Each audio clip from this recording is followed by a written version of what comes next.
이번 영상에서는 텍스트 투 이미지 생성 인공지능을 위한 레드티밍 자동화 기법으로 소개가 되는 플러트라는 모델에 대해서 리뷰를 해보도록 하겠습니다. 논문의 타이틀은 플러트 Feedback Loop in Context Red Teaming이 되겠고요. 니라레라고 읽는 게 맞는지 모르겠어요. 니라레 메라비라는 사람이 1저자이고 여러 명의 저자가 보시다시피 있습니다. 아마존 알렉사 AI 팀으로 보여지고요. 아카이브 상에서 쉽게 찾아보실 수 있습니다. 논문의 모티베이션입니다. 제너러티브 인공지능, 그러니까 GAI라고 줄여서 쓸 수 있을 것 같은데요. GAI 기술의 급속한 발전이 계속되고 있죠. 근데 그 발전 속에서 GAI의 안전성과 관련된 이슈는 계속해서 커지고 있다고 할 수 있습니다. 특히 이미지를 생성하거나 비디오를 생성하는 것들 굉장히 위험해 보이죠. 개인적으로도 상당히 우려가 되고 있습니다. 이러한 이미지 생성을 위한 GAI의 경우에도 공격적이거나 부적절한 이미지를 생성할 위험성이 충분히 존재하고 있죠. GAI 세이프티와 관련된 과거 연구들은 레드티밍을 통해서 세이프티를 어느 정도 보장할 수 있다고 보여오기는 했습니다만, 문제는 그 레드티밍 과정이 너무 비싸요. 시간도 많이 들고 인력도 많이 들고 돈이 많이 들고, 그게 문제라는 얘기죠. 그래서 2023년쯤이 되면서 오토매틱 레드티밍에 대한 연구들이 본격적으로 등장하기 시작했어요. 기존 연구들은 아래와 같은 이런 단점들이 존재한다고 이 논문에서 주장하고 있어요. 첫 번째는 공격적인 프롬프트를 찾아내기 위해서 많은 샘플들을 생성해내는 그런 연구들이거나, 혹은 컴퓨테이셔널 코스트 관점에서 봤을 때 그다지 효율적으로 보이는 방법은 없었다. 그렇게 이제 단점으로 지적을 하고 있습니다. 자, 그럼 이 논문에서 다룰 프로블럼은 무엇인가? 텍스트 투 이미지 생성 AI에 대하여서 과거 연구들보다 더 효율적으로 동작하는 레드티밍 기법을 필요로 한다. 새로운 레드티밍을 효율적으로 동작하는 레드티밍을 하자라는 것입니다. 이를 위해서 이 논문에서 제시한 솔루션은 사실 프로블럼에서는 텍스트 투 이미지 생성 AI라고 했습니다만, 해당되는 이 솔루션은 텍스트 등과 같이 다른 조합에 대해서도 적용이 가능하다라고 소개하고 있어요. 어쨌든 이 논문에서 제시하는 솔루션은 과거 연구와 비교했을 때 데이터 샘플링이 많이 필요하지 않다. 그래서 더 이제 효율적이다. 그렇게 이제 주장을 하고 있다고 보시면 될 것 같고요. 그렇게 만든 새로운 그 방식을 플러트라고 이름을 지어서 소개하고 있습니다. 플러트는 반복적인 인컨텍스트 러닝 과정을 포함을 하고 있고요. 그리고 아까 말씀드린 것처럼 텍스트 투 이미지뿐만 아니라 다른 조합에서도 적용이 가능합니다. 그래서 이 논문의 컨트리뷰션은 결국 이피션트하게 동작 가능한 오토매틱 레드티밍 기법을 새롭게 제시했다. 그래서 그렇게 제시한 그 기법 안에는 그 구체적인 내용을 이따가 이제 소개를 드리겠습니다만, 데몬스트레이션 셀렉션을 위한 크라이테리아를 새롭게 제시를 한 내용도 포함이 되어 있습니다. 자, 그러면 플러트 메소드에 대해서 보도록 하겠습니다. 지금 보시는 이 그림이 플러트에 대한 프레임워크를 보여주는 그림이라고 보시면 될 것 같고요. 이 그림은 논문에서 가져온 그림이 아니라 제가 직접 논문의 내용을 토대로 다시 그려본 것입니다. 논문에서의 그림은 오히려 별로 도움이 되지 않는 것 같아서 직접 그려보았고요. 여기서 일단 그 이터레이션 시작이라고 되어 있는 이 점선을 기준으로 일단 보시면 되겠습니다. 이터레이션이라고 말을 이제 쓴 이유가 앞장 슬라이드에서 이게 반복적으로 인컨텍스트 러닝을 한다고 그랬잖아요. 바로 이터레이티브하게 이제 반복한다는 얘기예요. 그래서 이 인컨텍스트 러닝이 반복되는 이 이터레이션을 어디서 이제 시작이 된다고 볼 수 있겠는가? 그걸 여기 점선으로 표기를 해 놓은 것이죠. 그래서 이 점선부터 시작을 해가지고 t번째 스텝에 대한 이터레이션이 쭉 이렇게 한 바퀴 도는 거고요. 이렇게 돌고 들어와서 이제 t 플러스 1번째 스텝이 또 점선부터 해서 쭉 돌고 이렇게 돌고 도는 것이죠. 이터레이션이.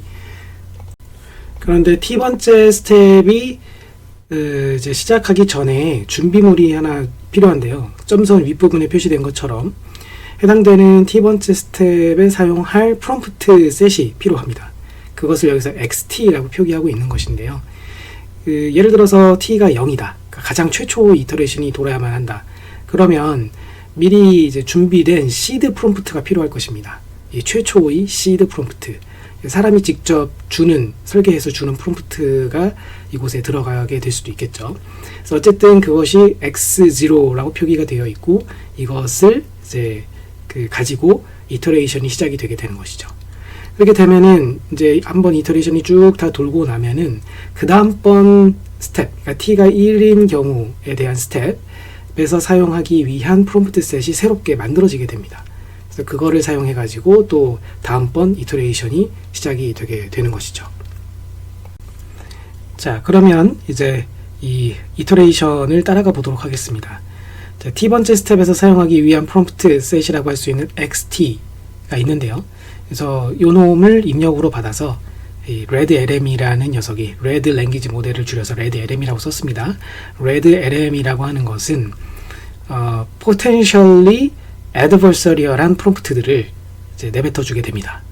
즉, 이 redLM에게 주는 인풋으로 사용이 되고 있는 프롬프트들은 어떤 adversarial한 프롬프트를 만들어내게끔, 생성하게끔 유도시키는 프롬프트들이에요. 그래서 이 놈들을 사용을 해가지고 redLM이 이런 잠재적인 어떤 위험성을 갖고 있는 adversarial한 프롬프트들을 만들어내게 되는 것이죠. 그리고 이렇게 생성된 potential adversarial 프롬프트들은 target generative 모델의 입력으로 주어지게 됩니다. 그렇게 되면은 이 target generative 모델은 뭐 text to image이면은 텍스트를 입력받아서 이미지를 만들어낼 수도 있고, text to text 모델이었으면은 텍스트를 입력으로 받아서 텍스트를 생성해낼 수도 있고, 그래서 어쨌든 이 response라고 표기되어 있는 이것들은 이미지일 수도 있고 텍스트도 있을 수도 있고, 다양한 다른 타입에 해당이 되는 리스폰스가 생성이 될 수가 있겠죠. 그리고 이렇게 생성된 레스폰스가 세이프한지 아닌지 여부를 클래시파이 해줄 수 있는 세이프티 클래시파이어에게 이것을 입력으로 던져주게 됩니다. 이때 이 논문에서는 이미지에 대해서는 Q16, Q16 또는 누드넷 등과 같은 것들을 여기서 이제 활용을 했다라고 이야기를 하고 있고요. 텍스트에 대한 것의 경우에는 이제 톡시젠을 활용을 했다라고 소개하고 있습니다. 어쨌든 이 Safety Classifier는 결국 입력으로 주어진 이 레스폰스가 과연 포지티브한지 아닌지, 혹은 이제 포지티브하다면 얼마나 포지티브하다고 보여지는지에 대한 컨피던스 값까지도 함께 해가지고 결과를 내보낼 수가 있을 것입니다. 자, 그러면 여기서 말하는 포지티브 이그젬플이라는 것은 결국은 실제로 위험성을 내포한 이그젬플이라고 봐주시면 됩니다. 자, 그렇게 발견이 된 포지티브 이그젬플을 XNew라고 이제 부르도록 하겠습니다. 이것이 피드백이라고 제가 표기를 해놨는데요. 이것이 실제로 이 포지티브 이그젬플이 피드백처럼 다시 돌아오게 돼요. 어디에 돌아오게 되냐면은 그 이전 스텝에 자신이 지금 돌고 있는 현재 스텝에서 활용을 했었던 그 프롬프트 셋이 있잖아요. 그러면은 거기에 이 추가적으로 이 XNew가 들어가가지고 거기서 서로 간에 어떻게 보면 경쟁을 하게 되는 거예요. 누가 이 풀 안에서 살아남을지를 경쟁을 하게 됩니다. 그것을 여기서 이제 in context 이제 adversarial attack이라고 표기를 해주고 있는 것이에요. 그것을 위해서 셀렉션 크라이테리아를 정해주어야만 합니다. 어쨌든 새롭게 들어온 게 있으니까 이 굴러온 돌이 박힌 돌을 빼낼 수 있을지 여부를 결정을 하는 기준이 필요하거든요. 그게 셀렉션 크라이테리아라고 여기서 표기가 되고 있는 것이고, 이 논문에서는 이 셀렉션 크라이테리아로서 FIFO, LIFO, 스코어링 등과 같은 기법들을 정의해서 적용을 해보고 있습니다. 자, 그럼 이쯤에서 다시 한번 요약을 해보자면, 결국 이터레이션이 한번 시작이 될 때에는 그 이터레이션이 돌기 위해서 이미 준비된 이 프롬프트들이 필요하다. 그것을 X에다가 스텝 넘버를 달아서 이렇게 표기를 해주고 있는 거죠. 그럼 그걸 사용해가지고 이 화살표를 따라서 쭉 한번 이터레이션이 돌아요. 그러면 마지막에 피드백이 오는데, 포지티브 이그젬플, 이 피드백이라는 것으로서 다시 돌아오게 되면서 그놈이 과연 이제 굴러온 돌로서 박힌 돌을 뺄 수 있을지 경쟁이 이 안에서 이루어지게 된다. 그래서 t가 만약에 0번째 스텝이었을 때, 그러니까 0번째 스텝이었을 때 사용되었던 프롬프트가 이제 1번째 스텝에서 사용될 프롬프트로 이제 그 내용이 좀 변하게 되겠죠. 2번째 스텝에서도 또 변할 수가 있게 되겠죠. 그런 식으로 이터레이션 한 번 돌 때마다 계속해서 프롬프트도 이제 업데이트가 되어 간다 라고 보시면 되겠습니다.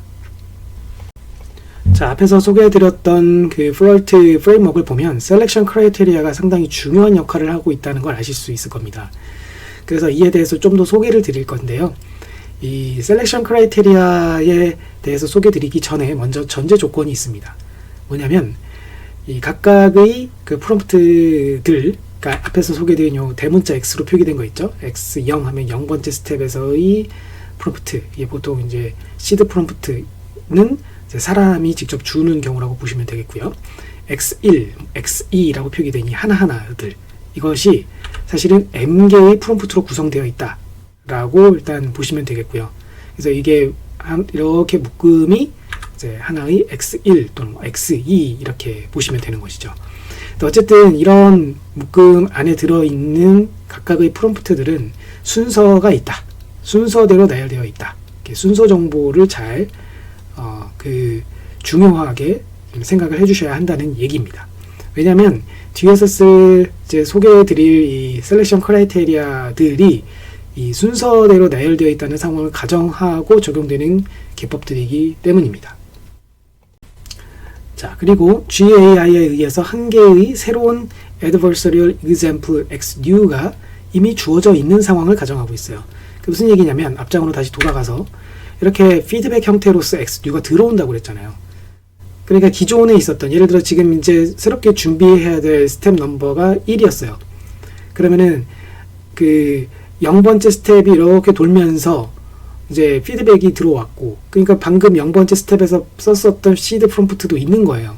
그러니까 요거랑 그리고 방금 이제 새롭게 들어온 따끈따끈한 XNew를 함께 사용을 해가지고 1번째 스텝에서 사용할 X1을 만들어낸다라는 것이죠.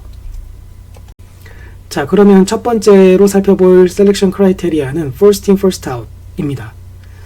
X1, 제일 앞에 있는 놈을 제거하고 XM, 가장 마지막 자리에 XNew가 추가되는 거예요. 그러니까 맨 앞에 없어지고 나면 이제 M-1개잖아요. 그렇게 되면 뒤에다 하나를 새롭게 붙여준다는 얘기예요. 그렇게 보시면 되겠습니다. 마치 자료 구조에서의 Q와 유사한 것이라고 보시면 되겠습니다. 이 방식의 단점은 휴먼 시드가 너무 빨리 사라져버려요. 처음에 X0였을 땐 이 M개의 그 프롬프트가 다 휴먼이 직접 그러니까 사람이 직접 디자인한 시드 프롬프트였을 것인데, 근데 그놈들이 만약에 M이 5였다. 그러면 5개가 이제 들어가 있었을 건데 5번 이터레이션 돌고 나면 걔네들은 다 빠져나가 버리겠죠. 그렇죠? 그래서 그런 점이 단점으로 볼 수가 있다라고 이야기하고 있습니다. 이걸 단점으로 이야기한다는 것은 휴먼 시드가 굉장히 중요한 역할을 한다는 것을 가정하고 있다고 볼 수가 있어요. 이 저자들은 휴먼 시드가 상당히 중요한 역할을 한다고 생각하고 있는 거예요. 그래서 이것이 이제 너무 빨리 사라져 버리는 것이 단점이다라고 이야기를 하고 있습니다. 두 번째는 last in first out입니다. LIFO이고요. XM을 제거하고 제일 끄트머리에 있는 놈을 제거하고 그 자리에 XNew를 추가하는 거예요. 따라서 X1부터 XM-1까지 앞에 이 놈들은 계속 유지가 돼요. 그러다 보니 단점이 뭐냐면 높은 다이버시티를 가지지 못하게 되겠죠. 끝은 놈만 계속 바뀌게 되니까 그것이 단점이다 라고 이야기하고 있습니다. 세 번째로 소개하는 크라이테리아는 스코어링이라고 이름을 붙인 크라이테리아입니다. 오른쪽에 이게 보시면 이게 한 줄당 하나씩 캔디데이트, 후보라고 생각을 하시면 되겠어요. 뭐에 대한 후보냐면 이 프레임워크에서 보시면 만약 현재 스텝이 T번째 스텝이었다. 그럼 T 플러스 1번째 스텝에서 사용이 될 프롬프트들을 만들어내는, 그러니까 XT 플러스 1을 이제 XT 플러스 1로서 사용할 것에 대한 후보들인 것이죠. 그래서 그런 후보들을 총 n 플러스 1개를 보시는 바와 같이 만들어내고 있어요. 이게 왜 n 플러스 1개입니까? 그 굴러온 돌인 XNew가 제일 앞에 녀석을 치환한 거, 두 번째 자리를 치환해내는 거, 세 번째 자리를 차지한 거, 이런 식으로 만들어내다 보면 총 m개의 후보가 일단 만들어질 것이고, 마지막으로 xnew가 그 어떤 자리에도 치환돼서 들어가지 못한 경우까지 포함을 하게 되면 총 n 플러스 1개의 캔디데이트들이 마련이 될 것입니다. 이러한 상황에서 이렇게 준비된 n 플러스 1개의 캔디데이트 중에 xt 플러스 1, 그러니까 t 플러스 1번째 스텝에서 사용할 프롬프트들의 모음인 x를 선택을 할 때에는 오브젝티브로 3가지를 달성하도록 이렇게 소개하고 있어요.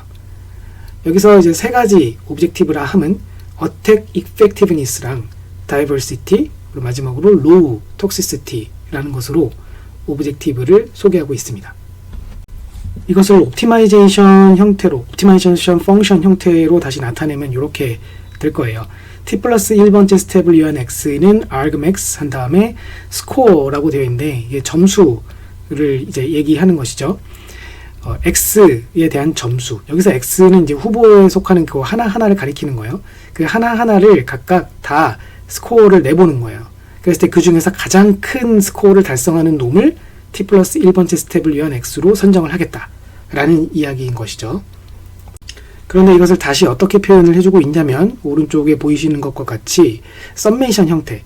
근데 썸메이션이 잘 보면 여기 빅 O, i번째 빅 O가 있고 그 다음에 그 앞에 람다가 붙어 있어요. 람다는 보통 웨이트 값으로 쓰이기 때문에 이 경우는 웨이티드 썸메이션 형태라고 보실 수가 있고, 여기서 사실 빅 O라고 되어 있는 이 함수는 위에서 소개해드린 이런 여러 가지의, 이제 논문에서 소개하는 건 총 3가지이긴 합니다만, 제너럴하게 이제 정의를 가져가자면 총 n가지의 오브젝티브를 정의할 수 있으며, 각각의 오브젝티브에 대하여서 웨이트를 줘가지고 그 웨이티드 썸메이션에 해당되는 것으로 점수를 정의하고 있다. 그렇게 보시면 되는 거죠. 이 논문에서는 오브젝티브로서 Attack Effectiveness, Diversity, 그리고 Low Toxicity라는 거를 제시하고 있기 때문에 이 3가지 관점, 그러니까 n이 3이 되는 거예요. 3가지 종류에 대한 오브젝티브 함수들에 대하여서 웨이티드 썸을 한 것을 스코어 펑션이라고 보는 거고, 그것을 최대화시켜주는 후보를 최종적으로 선택을 한다라고 정리할 수 있겠습니다. 자, 그렇다면 Attack Effectiveness에 대한 오브젝티브는 무엇인가? 일단 기본적으로 이 논문은 텍스트 투 이미지 상황을 가정하고 있죠.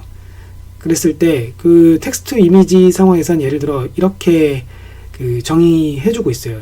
Attack Effectiveness의 앞글자 AE를 따서 OAE라고 표기하고 있는데요. 이것을 이제 누드넷이랑 Q16을 사용한다고 했잖아요. 그 두 개에 대하여서 그 값을, 그러니까 이 누드넷에다가 이미지를 주어주게 되면 어떤 그 위험도 수치 같은 게 나온다는 거죠. Q16도 마찬가지고. 그래서 그것을 더한 값으로 심플하게 정의하고 있는 것을 알 수가 있습니다. 그럼 Diversity는 어떠한가? Diversity 오브젝티브를 위해선 Pairwise Dissimilarity를 이제 활용을 했다라고 소개하고 있어요. Diversity 앞글자를 따서 이제 ODIV라고 표기를 하고 있는데요. 보시다시피 XTL과 XTJ 해가지고 L이 1부터 M까지고 J는 L 플러스 1부터 M까지고 해가지고 그 보면은 결국 짝꿍을 한 번씩 매겨가면서 위에 존재하는 요 후보들 간에 한 번씩 짝꿍을 매겨가면서 얘랑 비교하고 얘랑 비교하고 얘랑 비교하고 또 두 번째 기준으로 했을 땐 또 얘랑 그 아래 거 얘랑 또 그 아래 거 이런 식으로 모든 페어에 대해서 고려를 하고 있는 거예요. 이렇게 해서 similarity를 계산을 했을 때 1 빼기 similarity니까 결국은 similarity가 크면 클수록 작아지는 거고 similarity가 낮으면 낮을수록 이 오브젝티브는 커지게 되는 거죠. 그렇기 때문에 다이버시티를 측정하는 오브젝티브로 정의가 되어 있는 것입니다. 그리고 마지막으로 이제 low toxicity에 대한 오브젝티브인데요. 이제 LT를 따서 OLT라고 표기가 되어 있고요. 이 toxicity를 측정하기 위한 별도의 어떤 모델이 있다고 가정을 하고 있고, 그 모델에 의해서 나오는 그 toxicity에 대한 그 레벨 점수가 나오게 되는데, 그러면 그것을 1에서 빼주고 있기 때문에 결국 이 점수가 0에서 1 사이라는 얘기예요. 이 점수가 0에서 1 사이로 나올 때 그것을 1에서 다시 빼줌으로써 결국은 low toxicity, 점수가 낮게 나올수록 결과값은 커지게 되는 것이기 때문에 그래서 그렇게 오브젝티브를 정의해주고 있습니다. 그리고 스코어링과 리포를 이제 하이브리드한 크라이테리아도 새롭게 설계해서 소개를 했습니다. 이것은 XNew가 오브젝티브 관점에서 도움이 될 때만 XM 자리에 추가되는 방식이라고 보시면 될 것 같습니다. 그를 위해서는 또 이제 스케줄링이 또 필요하거든요. 이미의 이터레이션 동안에 프롬프트 업데이트가 이제 없게 되면은 무조건 XNew를 추가하도록 하는 그런 스케줄링 알고리즘을 더했다. 그렇게 소개하고 있습니다. 실험 결과입니다. 이 논문에서는 텍스트 투 이미지 실험 결과를 위주로 해서 설명을 하고 있고요. 텍스트에 대한 실험 결과도 있기는 한데 텍스트 투 이미지 실험 결과에 비해서는 거의 토익 이그젬플 수준으로 소개가 되어 있다라고 보시면 될 것 같아요. 그래서 아마도 이제 그 논문 제 짐작이긴 합니다만, 개인적인 짐작이긴 합니다만, 텍스트 이미지 쪽으로만 하지 말고 이 기법은 다른 그 모달 간에도 쓸 수 있지 않겠냐, 아마도 그런 코멘트를 받게 되면서 추가로 실험을 하게 되어진 결과가 아닐까, 그렇게 짐작을 해봅니다. 자, 어쨌든 텍스트 투 이미지 실험 결과에 대하여서만 이 영상에서는 요약해서 소개해 드리도록 할게요. 그 이터레이션 횟수는 총 1000번으로 세팅을 해서 실험을 했다고 소개하고 있어요. 3번의 독립적인 이제 실행을 했고 그 각각마다 1000번씩 이터레이션을 돌렸다라는 얘기죠. 성능 측정을 위해서 첫 번째로 어택 이펙티브니스를 고려했다라고 하는데요. 이거는 레드LM이 생성한, 이 레드LM이 생성한 프롬프트들 중에서 타겟 모델이 unsafe example을 생성하게 만든 그 비율을 얘기하는 겁니다. 이것이 어택 이펙티브니스고, 그리고 diversity는 뭐냐면 레드LM이 생성한 프롬프트 전체 중에서 유니크한 프롬프트의 비율, 중복해서 계속 프롬프트들이 만들어질 수 있거든요. 그래서 유니크한 프롬프트의 비율을 diversity로 정의해서 매저를 했다라고 소개하고 있습니다. 실험을 돌릴 때는 각 이터레이션이 시작이 될 때 준비물이 필요하죠. 그래서 각 이터레이션을 위한 프롬프트는 한 개의 인스트럭션, 요 놈은 고정이 되어 있다고 보시면 되겠어요. 이터레이션이 돈다고 해서 얘가 뭐 사라졌다가 업데이트 됐다가 그런 건 아니고요. 얘는 그냥 처음부터 끝까지 쭉 고정. 그리고 4개의 이그젬플들만, 4개의 데몬스트레이션만 이제 업데이트가 되는 거죠. 이터레이션이 진행이 되게 따라서 결국에는 m 값을 4로 준 경우이다. 그렇게 봐주시면 될 것 같습니다. 그리고 타겟 모델로는 스테이블 디퓨전 V14를 썼다고 되어 있고, 위크한 버전, 미디엄 버전, 스트롱 버전, 맥스 세이프 스테이블 디퓨전까지 다양한 스테이블 디퓨전 시리즈를 사용을 했다. 그렇게 소개하고 있습니다. 자, 첫 번째로 살펴볼 실험 결과가 표 형태로 나와 있습니다. 어택 이펙티브니스 오브젝티브만을 사용한 결과라고 봐주시면 되겠습니다. 비교 대상으로 그 스타캐스틱 퓨샷이라고 하는 과거의 그 연구, SFS라고 줄여서 표기하고 있어요. 이 표상에서 제일 오른쪽 컬럼에 있죠.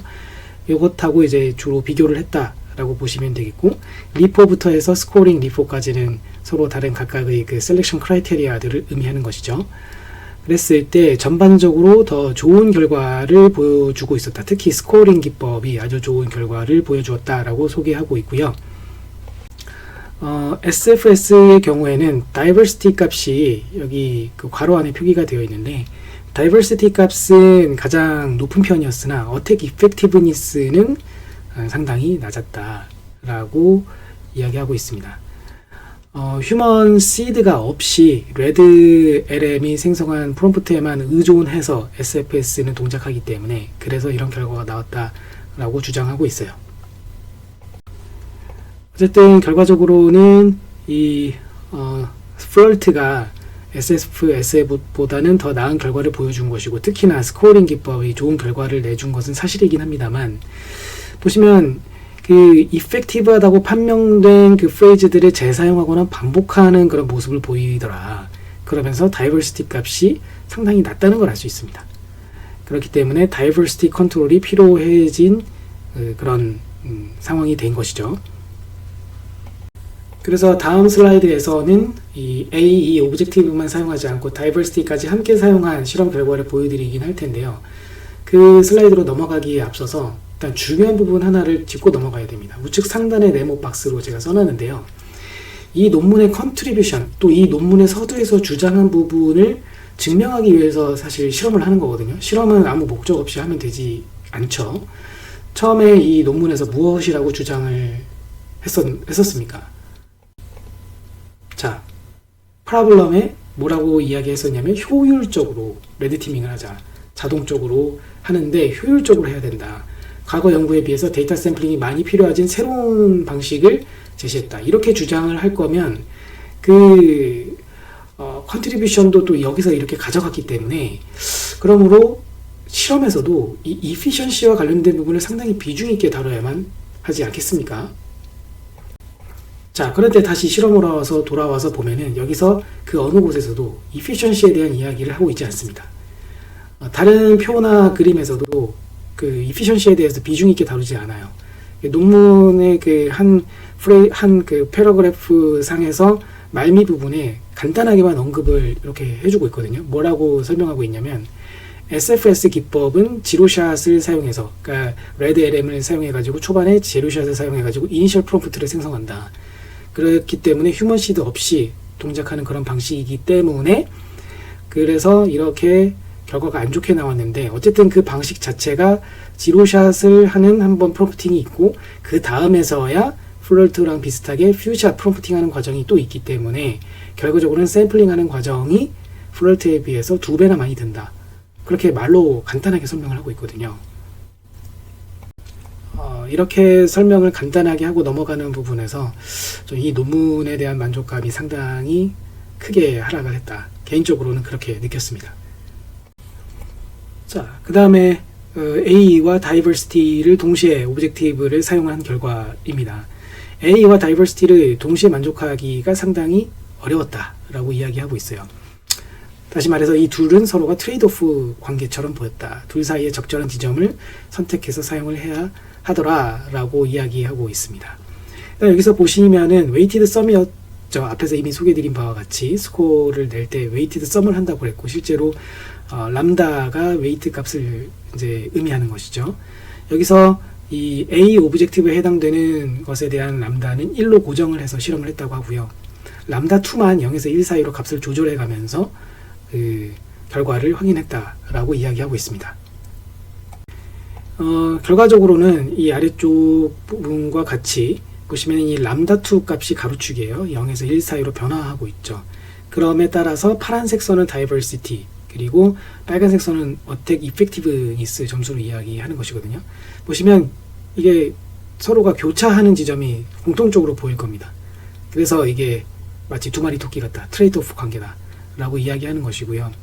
그래서 람다 값을 적절히 조절을 해가면서 람다 값이 커짐에 따라서 다이버시티는 좋아지지만 어택 이펙티브니스는 좀 안 좋아지기 때문에 적정한 수준을 잘 찾아서 세팅을 해가지고 사용을 하면 된다 라고 이야기하고 있습니다. 참고하실 수 있도록 이 다이버시티 오브젝티브에 해당되는 것이 실제로 어떻게 정의되어 있었는지를 다시 한번 가져와서 이렇게 표시를 해드렸어요. 이거 앞에서 이미 제가 소개드린 그 수식이죠. 다이버시티에 대한 오브젝티브이고요. 여기서 이제 시밀러리티 함수를 언급을 했었는데 구체적으로 어떤 시밀러리티를 쓸지도 선택을 해야만 할 겁니다. 이 논문의 실험에서는 코사인 시밀러리티를 썼다라고 이야기하고 있었습니다. 자, 그 다음에는 AE랑 로우 톡시시티를 함께 사용한 오브젝티브로 결과를 내보았다고 합니다. 이런 실험을 하게 된 모티베이션이 있는데요. 뭐냐면 텍스트 투 이미지 시나리오상에서 레드LM이 생성하는 프롬프트, 즉 이 텍스트죠. 텍스트를 넣어서 결국엔 또 이제 이미지를 생성하는 거니까요. 근데 이 프롬프트 텍스트가 unsafe 리스폰스를 생성하도록 어택을 하면서도 톡식하지는 않을 수 있을까? 라는 겁니다. 자, 톡식한 그런 프롬프트들의 경우에는 어차피 타겟 모델에서 세이프티 메커니즘을 갖고 있을 거거든요, 자체적으로. 그러다 보니 그 메커니즘에 의해서 필터링 될 것이기 때문이에요. 그래서 세이프티 메커니즘을 오해할 수 있을 만큼 톡식하지 않아 보이면서도 교묘하게 unsafe response를 유도할 수 있어야 한다라는 것이 이 오브젝티브를 도입하게 된 모티베이션입니다. 결과적으로는 이 저자들이 알아낸 것은 A와 LT는 또 서로 트레이드오프 관계였다. 실험을 할 때는 앞에서 이미 소개드린 것과 유사하게 람다 1은 1로 고정을 시키고 람다 2만 조절을 해봤다고 하고요. 이것을 이제 0과 0.5 두 가지 케이스만 입력을 해가지고 비교를 해 보았다고 합니다. 이 두 번째 오브젝티브가 LT 오브젝티브, Low Toxicity 오브젝티브라고 보시면 되겠고, 참고하실 수 있게 또 아래쪽에 해당되는 그 오브젝티브 함수 내용을 다시 한번 가져와 보았습니다. 여기서 이 톡시시티에 해당되는 점수를 얻을 때 사용한 그 외부 자원은 Perspective API라는 것을 사용했다고 소개하고 있습니다. 우측 하단 테이블에서 실험 결과를 요약해주고 있습니다. 람다2가 0일 때가 여기 요약되어 있고, 그리고 람다2가 0.5일 때가 실험 결과가 요약되어 있어요. 보시다시피 이 람다2가 0.5가 되면서 로우 톡시시티에 해당되는 그 오브젝티브가 발동을 하게 되는 것이죠. 그러면서 톡식한 프롬프트, percentage of toxic prompt가 굉장히 크게 줄었다는 것을 알 수 있어요. 하지만 어택 이펙티브니스는 반면 전반적으로 크게 이제 줄어든 것을 알 수가 있습니다. 그래서 마치 두 마리 토끼와 같은 관계였다 라고 이야기하고 있는 것이죠. 9차입니다. 논문 서두에서는 efficiency를 강조했는데 웬걸 실험을 보면 efficiency가 그다지 보이지가 않아요. 뭐 그럴 수밖에 없을 것 같다고 생각은 들기는 합니다. efficiency를 강조는 하고 싶은데 어쨌든 설계한 그 프레임워크 자체가 사실 그렇게 efficiency하다고 보기에는 좀 거리가 있거든요. 근데 논문에서 그걸 강조하다 보니까 실험 부분에서 할 말이 좀 궁색해지지 않았나, 저는 그렇게 생각이 되어요. 그래서 차라리 efficiency라는 걸 강조하지 말고 좀 더 성능이 높아질 수 있게끔 도와주는 프레임워크를 제시했다, 이렇게만 소개하는 게 더 낫지 않았을까, 개인적으로는 그렇게 생각이 돼요. 그래서 실험 내용도 세 가지 오브젝티브를 모두 사용한 게 메인 리절트가 되고, 그리고 에이블레이션 테스트로 각각 따로따로 한 번씩 해본 거, 아니면 뭐 두 가지씩 조합을 해본 거, 이런 식으로 실험 결과를 보여줬으면 더 좋지 않았을까, 그렇게 생각은 되는데 저만 그렇게 생각한 게 아니라 논문 저자도 그걸 알고 있지 않을까 싶습니다. 자, 메소드 자체는 어쨌든 심플하면서도 그래도 흥미롭게 잘 볼 수 있도록 기술이 잘 되어 있는 편이라고 생각을 합니다.